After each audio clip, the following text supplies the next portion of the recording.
Recording in progress. Welcome to our updated workshop about understanding Invitation Manager. Today, we're going to talk about how Invitation Manager works and some recommended best practices to help you have success in enrolling new scouts into your program. So, to start right off, let's talk a little bit about what Invitation Manager is. Invitation Manager is a platform that's available from my.scouting.org that allows the Key 3 and new member coordinators the ability to be able to respond to any inquiries that are made through beascout.org where a parent or a guardian is requesting additional information about the unit. They're a prospect at that point in time. They are not ready to join. They might have some questions. They're expressing interest in joining a particular unit. This particular platform allows you to provide information to families and answer questions in an effort to have them join. It allows you to track the progress of a lead and make notes that will help with attempting to enroll a new scout. And it also does allow units to send an online application via email. But as you can see in red here, this should not be the first response we send to an inquiry. And I'll talk a little bit about that in a second. We do recommend that each unit uses a specific process with Invitation Manager so it can be an effective tool in recruiting new scouts. We are recommended to not just send an application on the first contact unless it's been requested by the requesting party.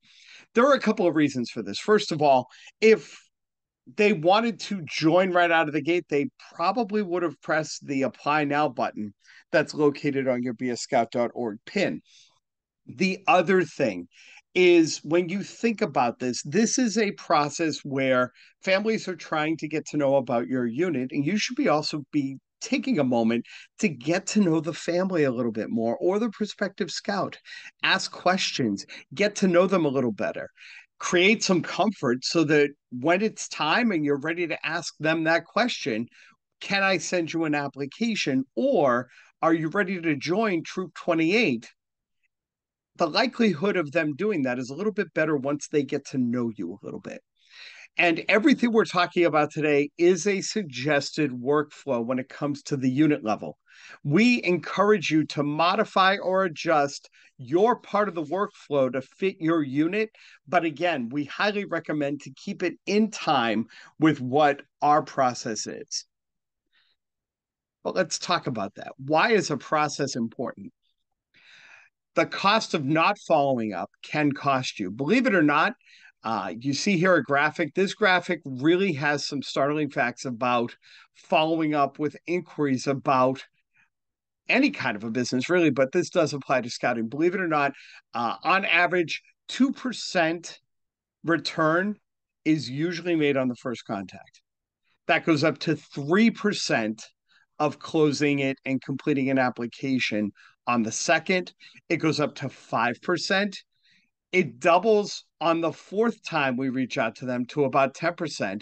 And then anything after that, the numbers do go up as high as 80% likelihood that we're going to get a successful outcome by following up with one of our leads. So it's really important that you bear that in mind that sometimes families aren't ready on that first inquiry. In fact, they might have some questions. They need some more information. So it could take a couple of outreaches between the council and your unit. And we have to work hand in hand on this, partly because of the fact that the council is going to be doing some of this in conjunction with you, but we're going to leave the unit specific things up to you to be able to fill in the blanks. So let's talk a little bit about what the council process is. On week one, Mayflower Council sends an introductory email to the parent or the requesting party that has requested more information about joining a particular unit. We also send an email to the unit and request that you follow up with any unit specific information, maybe having a ready made email that says, thank you for your interest in PAC 21.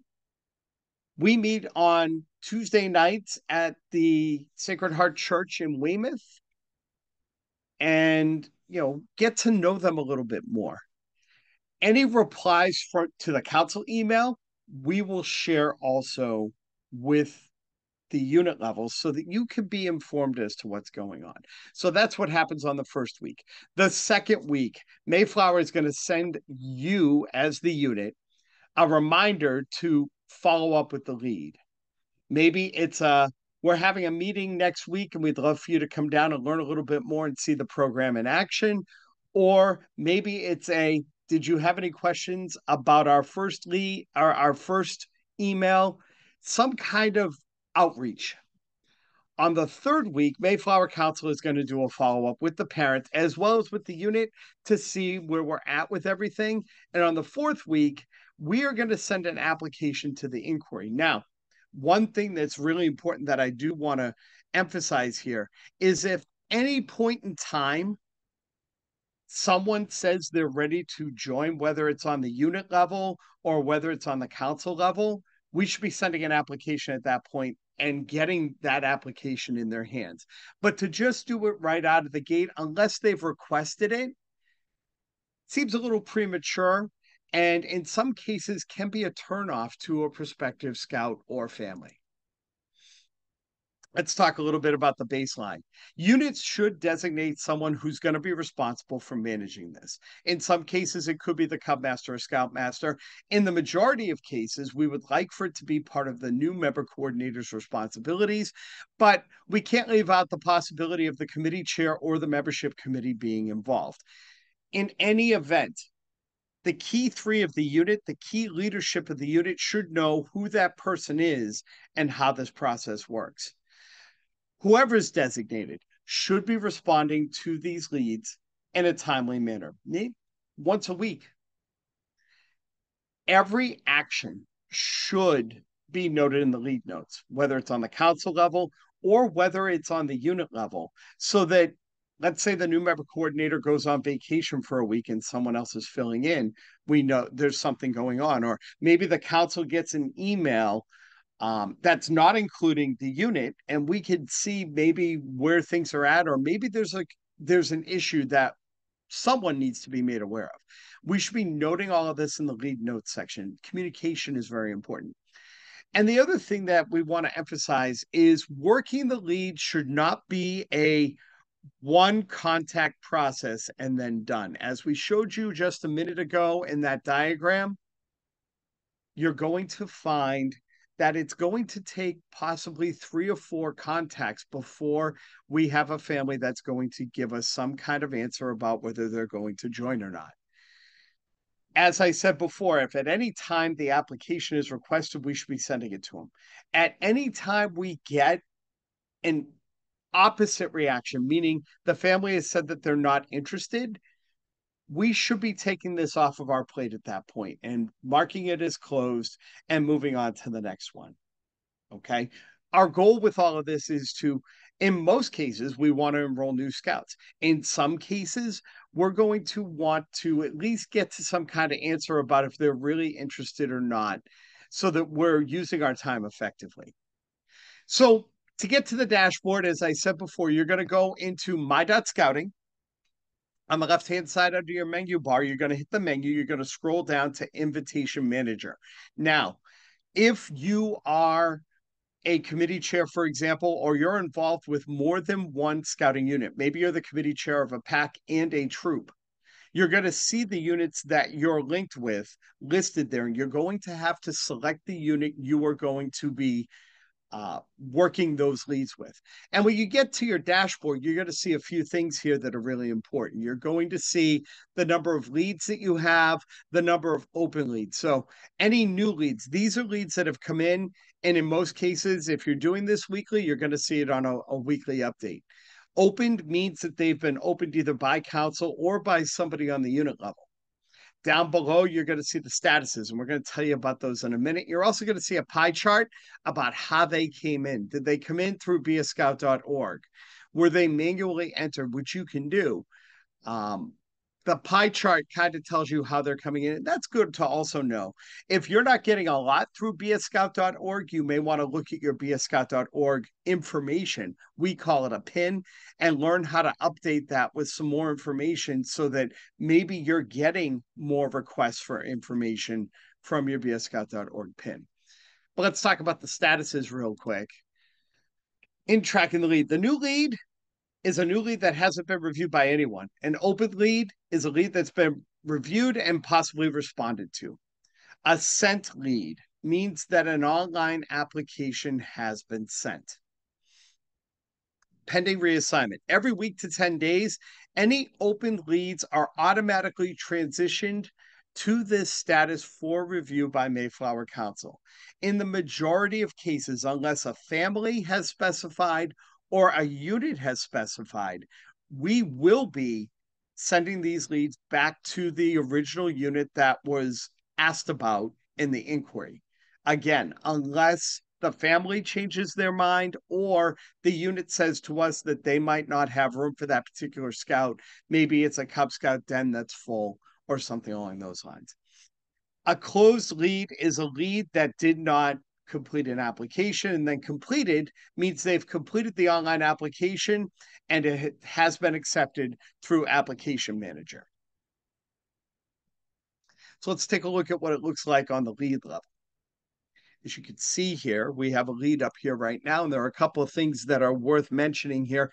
You're going to see the name of the parent up top. The address information, phone, and email are going to be completed. You're going to learn how they heard about you, and you're going to see the date that the inquiry was submitted.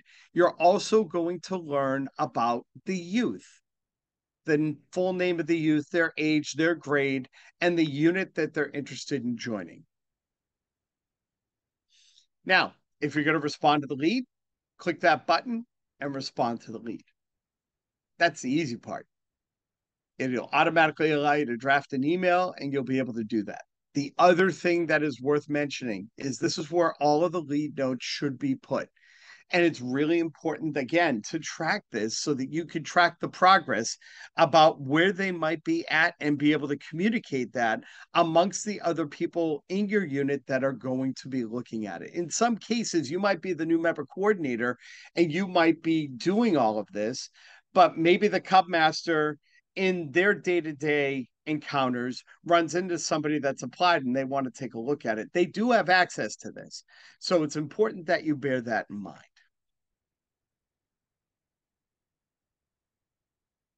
Oh, if you happen to have somebody ask you on the unit level to send an application, you're going to hit this blue button right here under the lead notes that says send application. And it will be done by email with a council written email that's already been done. Let's talk about some tips and tricks, shall we? As I've emphasized before, pay attention to the comments and questions section of the lead to make sure you're providing with answers to their questions.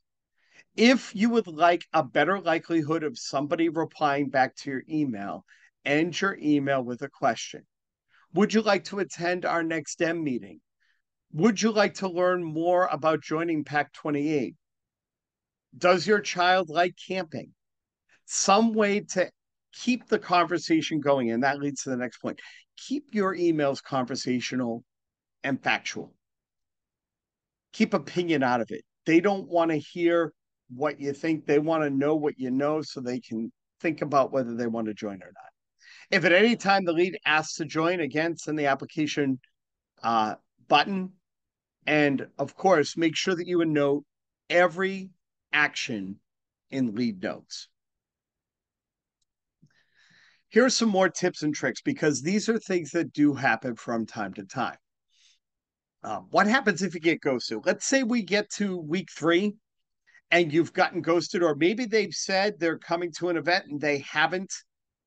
Hang on to the information and give them a second chance. If they can't or they haven't replied after your first invitation to come to an event, that's another opportunity for you to follow up.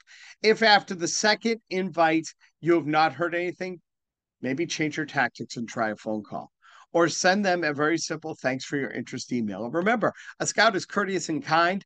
So for us to display that when we're communicating with people is also very important. Never assume or answer a question that has not been asked. Give them the basics, but don't put out more information unless you feel it is absolutely crucial that the family know about it. Let them come to you and ask that question if it's that important to them. When they join, thank them. Send a quick thank you. We're looking forward to having Julie as part of Pack 21. Thank you for joining. By the way, Mom, we would love for you to experience this with Julie. Would you like to learn more about helping out the pack? If they don't join, they are considered a closed lead. If they do join, they are completed. And again, the last big thing here I'd like to emphasize is lead notes help all of us be able to better work together. So please make sure you put some notes in the lead notes section. I hope this conversation's been helpful today in working with Invitation Manager and understanding how we're going to collaboratively build up your unit.